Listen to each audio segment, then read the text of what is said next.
Hello friends, welcome to Manu law classes. आज के इस वीडियो में we are going to discuss the daily Hindu analysis of September 13, 2022। आज के कुछ न्यूज़ हैं which are very important from the exam point of view also, and we are also going to see some important news from the foreign relations related to G20 and united nation human rights councils. जो श्रीलंका का issue है, Tamil issue है, उसके बारे में हम discuss करेंगे। Such passages are important. Okay, then we are going to look at World Dairy Summit and lumpy skin disease, and then US Open Grand Slam about Alcaraz. Okay, so these are some of the important news, starting with inflation. So let's start. Retail inflation resurges to 7% at food prices mount. Now friends, देखिए ये news जो है ये buildup news है। आपने कुछ दिन पहले DNA में मैंने आप लोगों को पढ़ाया था कि when Nirmala Sitharaman, our Union Finance Minister, when she was saying that inflation is not a red letter, तो RBI के एक डेप्यूटी गवर्नर थे जिन्होंने हाईलाइट किया था कि मे बी जो अगस्त का जो रिटेल इन्फ्लेशन होगा वो फिर से एक बार बढ़ जाएगा, और देखिए वही हुआ। So if you will just see that India's retail inflation it has resurge to 7% in August from 6.71% in July. Now friends, जैसा कि आप जानते हैं कि जो हमारी मॉनेटरी पॉलिसी कमेटी होती है जिसमें 3 मेंबर्स RBI के होते हैं, 3 मेंबर्स गवर्नमेंट के होते हैं, तो उनका जो टारगेट होता है that is to restrict the inflation at 4% ±2%। This is the inflation target, flexible inflation target in India. तो इसका मतलब क्या हुआ कि जो इन्फ्लेशन का रेंज है वो 2% से 6% होना चाहिए। But now we are seeing that from the 8th consecutive month जो रिटेल इन्फ्लेशन है that is consumer price index released by National Statistics Office, it has stayed above the central bank's upper tolerance threshold of 6%. Okay, that is the important thing. Now if you will just see the main reason for uptick in August inflation, that is uptick in food prices, increase in food prices. तो जो increase in food prices है that is 7.62%. Now let's see the economic impact of these things and other important information. अगर आप दो data को साथ में लेते हैं, एक तो इन्फ्लेशन बढ़ रहा है, ठीक है, दूसरा जो इंडस्ट्रियल आउटपुट है, the industrial output that is also decreasing, ठीक है ना। तो एक जगह पे अब देखिए RBI को इन्फ्लेशन को भी टारगेट करना है, उसको रेंज में लाना है। सेकेंड, जो इंडस्ट्रियल आउटपुट घट रहा है, ठीक है ना, इसको भी बढ़ाना है, ठीक है। तो इसके लिए भी इकोनॉमी में जो है वो लिक्विडिटी होनी चाहिए, ठीक है। बट यहाँ पे क्या हो रहा है कि अगर इन्फ्लेशन को रिड्यूस करना है तो RBI will increase the repo rate.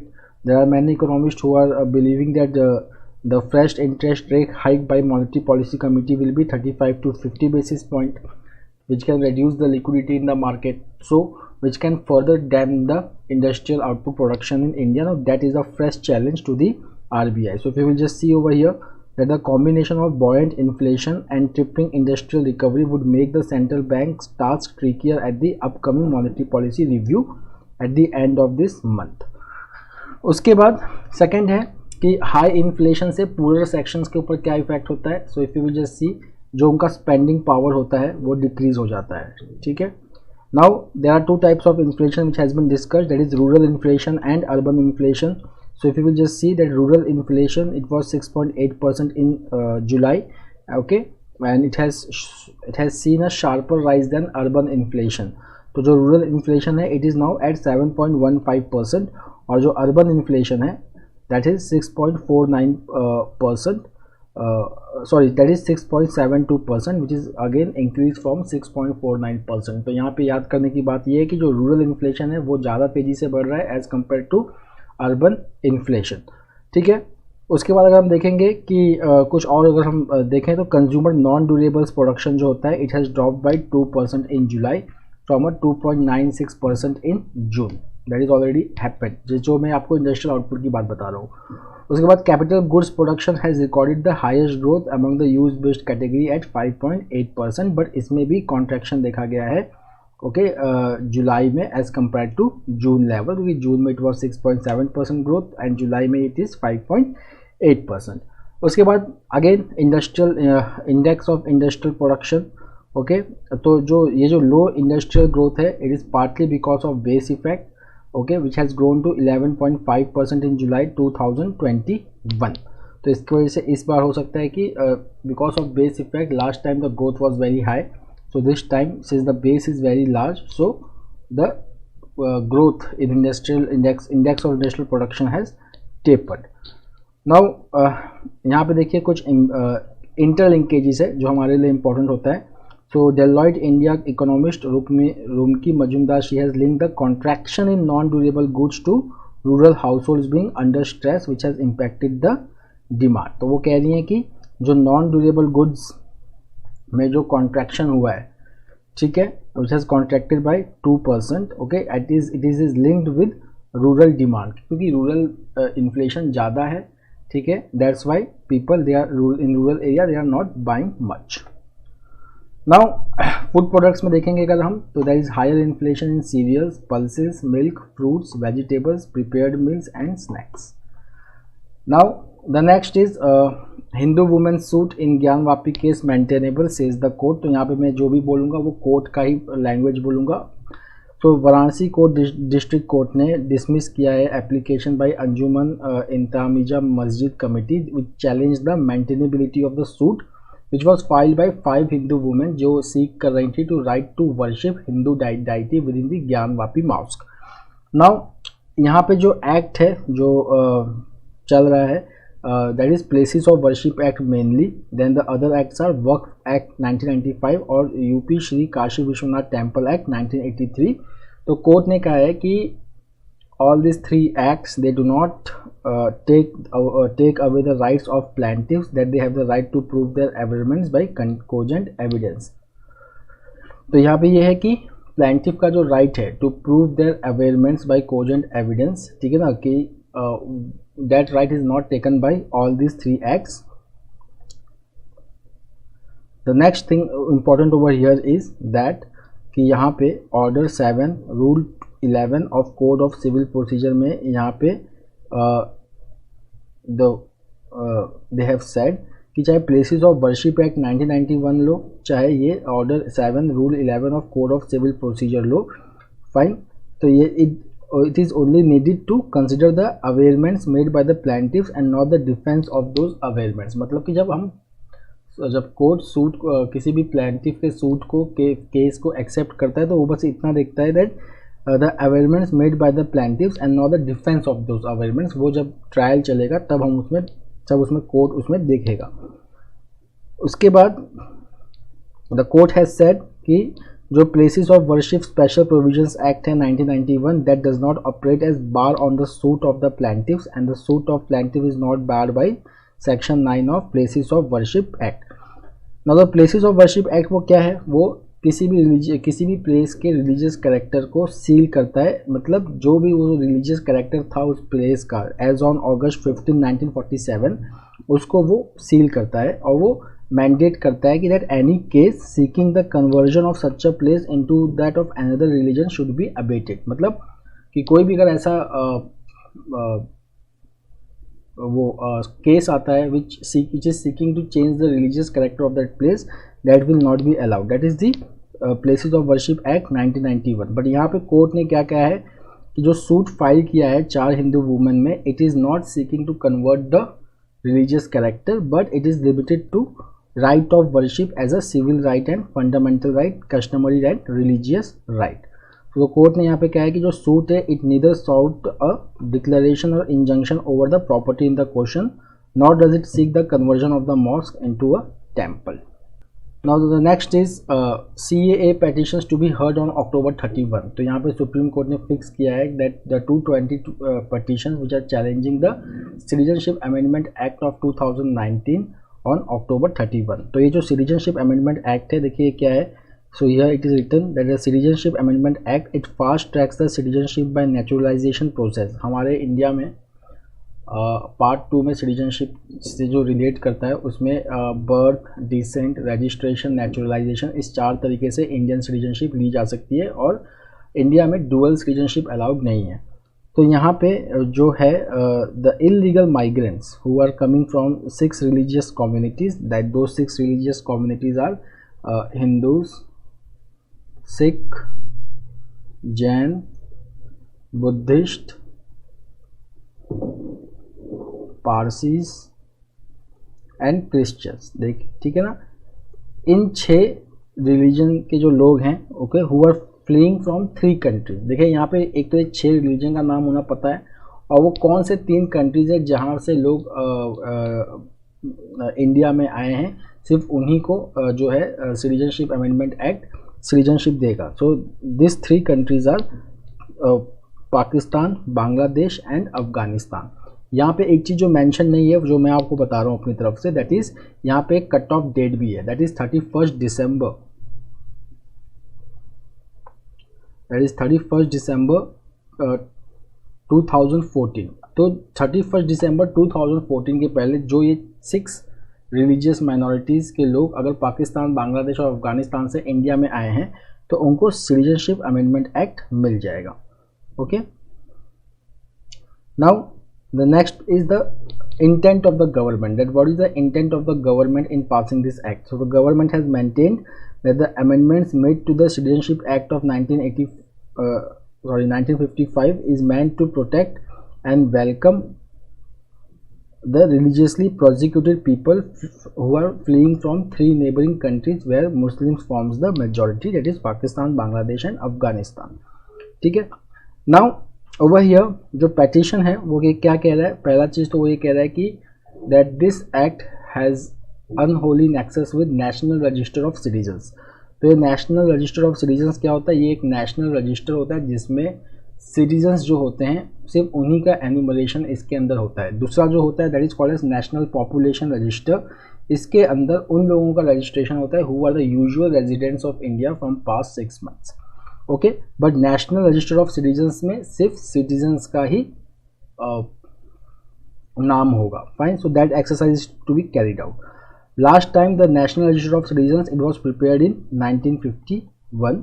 ठीक है, और फिर नेशनल रजिस्टर ऑफ सिटीजन्स आपने असम के से रिलेटेड सुना होगा, that is under different act which is called as Assam accord. Okay, naturalization से अगर किसी को सिटीजनशिप लेना है तो the condition is that they should be resident of India from past 12 years. ठीक है, and they should be thoroughly residing in India in the last 12 months. मतलब 12 साल कंप्लीट होने में 12 साल आपको इंडिया में रहना है। ओके, उसमें से एटलीस्ट 12 एप्लीकेशन करने से पहले लास्ट का जो 12 महीना है उसमें थ्रू आउट उस पर्सन को इंडिया में रहना पड़ेगा। ओके, एंड देन एक और कंडीशन है कि out of 14 years 11 years in aggregate the person should be resident in India, should be living in India. So these are some of the conditions for seeking citizenship by naturalization. ठीक है ना, but citizenship amendment act जो 2019 है वो एक ही बार में जितने भी लोग 2014 31 दिसंबर 2014 के पहले इन 3 कंट्रीज से आए हैं belonging to this 6 religious minority to this 6 religion, they will be granted the citizenship. तो यहाँ पे जो हैं जो पेटिशनर्स है they are saying that while Muslim migrants would have to show their proof of residency in India for at least 11 years, but the law allows illegal migrants from the 6 communities to be naturalized only in 5 years time. Now friends, just one liner that who has been recently elected as a Kerala speaker. So CPIM legislature A.N. Shamsir, he has been now elected as the new speaker of the Kerala Assembly. Now friends, editorial भी यहाँ पे करते हुए चलते हैं important वाले। सो 3 to tangle. So the Pakistan factor should not undermine India's close security ties with US. So here we are talking about the US का एक बॉडी है, उसका डिसीजन है, that body is US defence security cooperation agency. So on September 7 they have notified the foreign military sale of worth $440 million for engines, electronic warfare, other hardware software updates and spares for Pakistan's F-16. Okay, यहाँ पे इस department ने, इस agency ने ये भी clarify किया है कि that this deal does not include any new capabilities, weapons or munitions that okay fine. तो जो एग्जिस्टिंग है सिर्फ वही उन्हीं को बस मेंटेन किया जाएगा। फाइन, सो यहाँ पे अगर हम देखेंगे जो है this F-16 fighter fleet okay जो पाकिस्तान को 1980 से US से मिलता जा रहा है, ठीक है ना। सो इंडिया ने इसको हमेशा इसके ऊपर एक कंसर्न रेज किया है। ठीक है। तो अगर हम पाकिस्तान को देखेंगे, which is a major non NATO ally, it is a critical component of its global war and terror, ठीक है ना। तो 2016 में जो यूएस कांग्रेस है उसने स्टॉल कर दिया ओबामा एडमिनिस्ट्रेशन के एक डिसीजन को to give more F-16 fighters to Pakistan. उसके बाद पाकिस्तान ने F-16 को यूज़ किया था during Balakot air strike, okay. तो बालाकोट एयर स्ट्राइक के एक दिन के बाद Pakistan use this F-16 fighter fleet to attack Indian air force bases, okay. And Indian army ने रिकवर भी किया था advanced medium range air to air missile which was fired by F-16। उसके बाद अगर हम देखेंगे कि 2016 में जब ये हुआ था, जब इनको अपग्रेड करना था, तो यहाँ पे एक्सटर्नल अफेयर्स मिनिस्ट्री ने यूएस के एम्बेसडर को बुलाया था, बट इस वक्त जो है external affairs ministry it has chosen to maintain the silence, okay. अब यहाँ पे अगर हम देखेंगे कि जो यूएस इंडिया का जो रिलेशन है, तो it is going through various differences, like differences over Afghanistan, Russia Ukraine crisis and काटसा, ठीक है ना। इंडिया ने S-400 मिसाइल जो लिया है रशिया से, so there is a looming threat of CAATSA over India. अब यहाँ पे देखिए कि यूएस का पॉलिसी पाकिस्तान के साथ क्या है, that Pakistan India US needed Pakistan during invasion इन अफगानिस्तान, ठीक है। And now since they have withdrawn from the Afghanistan, now they need Pakistan more, fine.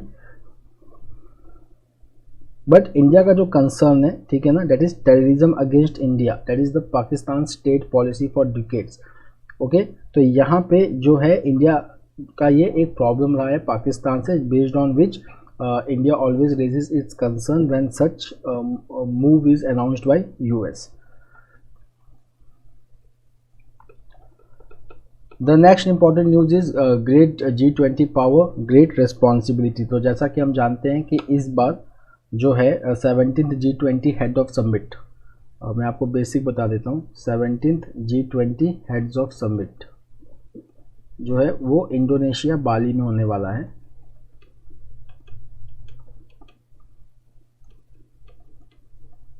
ठीक है। और जो 18th G20 समिट होगा वो इंडिया में होगा, ठीक है, that will happen in India.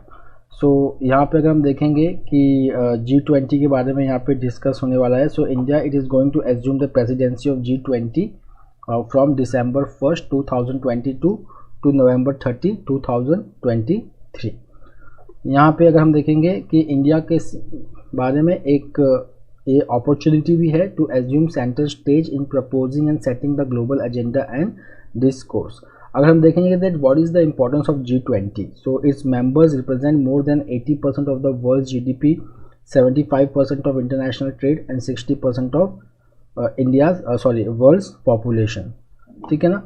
So यहाँ पे अगर हम देखेंगे कि इस वक्त अगर हम वर्ल्ड की हालत भी देखें, तो जो एक हिसाब से है कि पैंडमिक ने और यूक्रेन कॉन्फ्लिक्ट ने बहुत ज़्यादा इकोनॉमिक और जियोपॉलिटिकल डैमेज किया है, then there is rise of assertive China, then economic challenges are emerging everywhere like stagflation, then other challenges like terrorism and climate change. So India can play under its watch as a president of G20.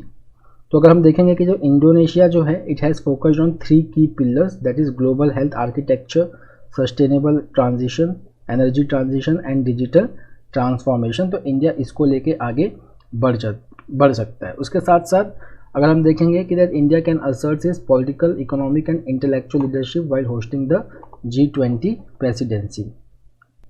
Now there are some of the areas where India will can seek a common ground, okay. So this is related to domestic and regional issues such as economic recovery, trade and investment, unemployment, patent waivers on diagnostics, therapeutics, vaccine to tackle COVID-19 and terrorism.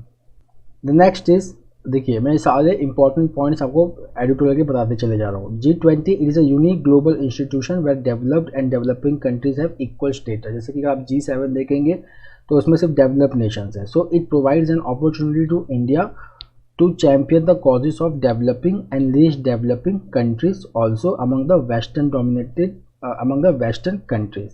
साथ साथ में और क्या possibilities है, तो India could invite and engage countries from America and south America to ensure better and more balanced representation at the G20, okay. Then there are certain programmes which can be taken such as technology transition, assistance towards green economy, जो developing countries के और least developed countries के needs हैं, greater access to trade for developing countries, addressing डेब्ट distress जो श्रीलंका से related है इस वक्त, okay, then tackling food and energy prices, security for vulnerable economies etcetera. उसके बाद देखें यहाँ पे एक फैक्चुअल इन्फॉर्मेशन है, that is India's chief G20 coordinator कौन है इस वक्त? So Harsh Shringla, this is very important, Harshvardhan Shringla इनका नाम है। So Harshvardhan Shringla, he is India's chief G20 coordinator, who is also our former foreign secretary. The next is about Alcaraz. So Carlos Alcaraz, he is the first teenager to win a Grand Slam in 16 years. तो Grand Slam जो होता है वो एक tennis tournament होता है, इसमें US open, Australian open, French open और Wimbledon, they together they are called as grand slam. ठीक है, तो यहाँ पे राफेल नडाल के बाद राफेल नडाल जो 2006 में जीते थे, उसके बाद the first teenager to win the Grand Slam is Carlos Alcaraz, okay, and then he has also become the #1 player in the world and the youngest ever male to reach this position. तो अगर हम देखेंगे कि since 2003 Big Three they have won 80% of the Grand Slam. ये Big Three में कौन कौन आता है? We have Roger Federer, Rafael Nadal and Novak Djokovic. But past में अगर हम देखेंगे तो कुछ और भी चैम्पियंस आए हैं, like Dominic Thiem and Daniil Medvedev. Recently अभी आपने ये भी पढ़ा होगा कि US ओपन का जो मेल सिंगल्स है, man singles, that has been won by Carlos Alcaraz. कल मैंने आप लोगों को बताया था that who has won the female और women singles. So Iga Swiatek, who is from Poland, she has won the women single, that is her third grand slam and second grand slam this year. The next is ये हमें graph बहुत ज़्यादा हमारे CLAT के हिसाब से important नहीं है, बट ये जो ऊपर जो लिखा हुआ है वो बहुत ही इंपॉर्टेंट है, that is after the death of Cyrus Mistry now this road accidents they have come in focus. तो हम देखेंगे जो latest accidental deaths and suicides in India report है, it says that in 2021 there was a significant reduction in road accidents from pre pandemic levels which recorded more than 1.5 lakh deaths in India. ये कम नहीं होता है, ठीक है ना, which is highest since 2014। उसमें से जो सबसे ज़्यादा रोड विक्टिम्स हैं वो उत्तर प्रदेश और दिल्ली में हैं, they had the highest number of road accident related deaths among states and cities respectively. उसके बाद जो मैक्सिमम जो रोड एक्सीडेंट विक्टिम्स हुए थे 2021 में, अगर उनका आप एज ग्रुप देखो तो दैट इज़ क्वाइट कंसर्निंग। जो प्रोडक्टिव एज ग्रुप माना जाता है that is 18 to 44 years and those who were travelling on 2 wheeler. उसके बाद जो मेन जो है reasons for that is over speeding, ठीक है, over speeding has been the main cause of road related accidents. Now the next is India raises Sri Lankan Tamil issue in United Nations. तो friends यहाँ पे 13th अमेंडमेंट की बात आएगी जब आप ये आर्टिकल पढ़ेंगे अबाउट द 13th अमेंडमेंट।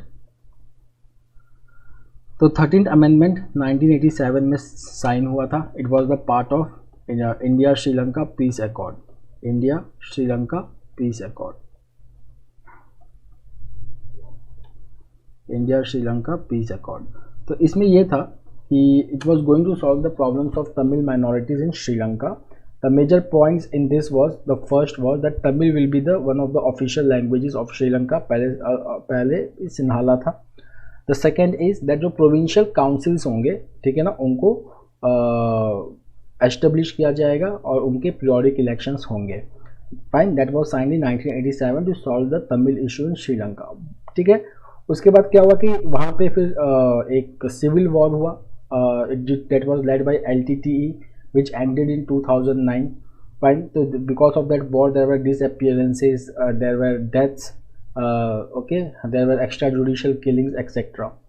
अब क्या होता है कि श्रीलंका को ये जो है प्रॉब्लम सॉल्व करना है, ठीक है ना, तमिल इश्यूज़ का। तो यहाँ पे एक बॉडी है which I have discussed earlier, united nations human rights council, which is going to consider the resolution against Sri Lanka for related to Tamil issue. तो इंडिया ने जो है यहाँ पे it has voiced its concern over the lack of measurable progress in Sri Lankans political solution to Tamil question, okay. तो यहाँ पे 51st session हो रहा था united nations human rights council का इन जिनेवा में। तो यहाँ पे जो इंडिया ने अपना पोजीशन क्लियर किया है, that is it is a responsibility of states for promotion and protection of human rights and constructive international dialogue and cooperation guided by UN charter. यहाँ पे इंडिया का एक डिमांड क्या है, that is full implementation of 13th amendment of the constitution, delegation of powers to provincial councils and holding the provincial council elections which are the part of 13th amendment। अगर हम देखेंगे तो श्रीलंका में 9 provincial councils ऐसे हैं जिनका term खत्म हुए 3 साल हो चुका है, बट अभी तक वहाँ पे इलेक्शन नहीं हुआ है। पास्ट में भी श्रीलंका के अगेंस्ट ये रेजोल्यूशन आया था। सो अगर हम देखेंगे कि सिंस 2009, ठीक है ना, 2009 में वॉर ख़त्म हुआ, उसके बाद रेजोल्यूशन आना चालू हुआ, तो उसके बाद क्या हुआ कि India has voted thrice in the favour of UN resolutions on Sri Lanka. जो यूएन रिजोल्यूशन होता है, it asked Sri Lanka to do more for Tamil rights, okay, and it has abstained twice, that is in 2014 and 2021। Now देखिए Sri Lanka civil war में, so over 13 years since the end of Sri Lanka civil war where tens of thousands of civilians were killed and disappeared, survivors they demand justice and accountability for wartime crimes। ठीक है, so in the post war years अगर आप देखेंगे तो Sri Lankan human defenders जो हैं, human right defenders, they have flagged concerns. वहाँ पे अभी भी तमिल से रिलेटेड कंसर्न है, that is militarization specially in Tamil majority area in north and east Tamil Nadu. Okay, so these are some of the concerns related to Tamil issues in Sri Lanka. उसके बाद अगर हम देखेंगे करेंटली जो इकोनॉमिक सिचुएशन चल रहा है, तो India has extended nearly $4 billion of assistance to Sri Lanka, okay, but यहाँ पे it has not made any public remark on islands economic choices so far. मतलब कि यहाँ पे अगर आप देखेंगे तो रिसेंटली IMF ने $2.9 बिलियन असिस्टेंस प्रोवाइड करने की बात की है, okay, on one condition that it has to do the debt restructuring with its debtors like China, Japan and India, which are the 3 main bilateral creditors। उसके बाद जो foreign डेप्ट है श्रीलंका का, that is biggest, okay, the largest chunk is held by international sovereign bond holders। तो श्रीलंका का आप जानते ही है कि पहले भी उन्होंने $51 बिलियन का प्रीएम्प्टिव डिफॉल्ट जारी किया था। After that negotiation with IMF started, so IMF has agreed for our $2.9 million assistance fund, okay, contingent on that that Sri Lanka works with its creditors, okay, that how it is going to deal with its debt issues। यहाँ पे one liner है, that is the supreme court did not entertain a plea advocating a link between watching internet porn and sex crimes including child abuse. यहाँ पे the supreme court has said that investigation into individual cases by the police would reveal whether or not viewing of pornography has triggered the crime. मतलब individual crime में हम ये देख सकते हैं कि क्या पोर्नोग्राफी और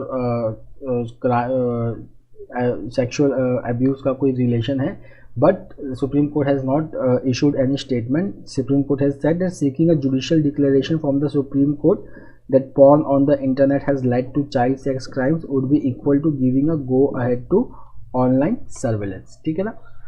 The next is center is trying to curb lumpy skin disease। तो lumpy skin disease के बारे में अगर आप ज़्यादा जानना चाहते हैं, so you can watch my GK short on lumpy skin disease। तो यहाँ पे प्राइम मिनिस्टर जो हैं हमारे, he was inaugurating the international dairy federation का world dairy summit in greater Noida. So here he has said the centre has made all effort to track the lumpy skin disease which is caused by capripox virus. Now lumpy skin disease से related एक vaccine भी develop किया गया, it is called as lumpy provac vaccine which has been developed by National Research Center on Equines which is located in Hisar। Okay, now अब यहाँ पे देखिए एक फैक्ट है बहुत ही important, that women have a 70% representation in the work force in India's dairy sector. So women they are the real leaders of India's dairy sector and more than a third of the members of dairy sector cooperatives in India are women. Now coming to economy, so drop in forex reserves concerning as inflows lag. तो यहाँ पे देखिए India का जो foreign exchange reserve है, it has drop to a 2-year low. जो current foreign exchange reserve है, that is $553.1 billion in the week which ended September 2nd, and this is the lowest since October 2020 अगर हम week की बात करें तो it has dropped by $8 billion. Okay, so अगर हम रुपी की बात करें, so rupee is now trading above 80, that is 80.12 against the surging dollar. The next is India may need up to 28 gigawatt in new coal-fired plants by 2032. So see, this is very important that Central Electricity Authority is saying कि India को 2032 तक 28 gigawatt new coal fire plants लगेंगे, ठीक है ना। So here they are saying that the demand is expected to more than double from current 404.1 gigawatt. Okay, so this is signaling increase in coal use by the world's third largest greenhouse gas emitter. So this information is important for you.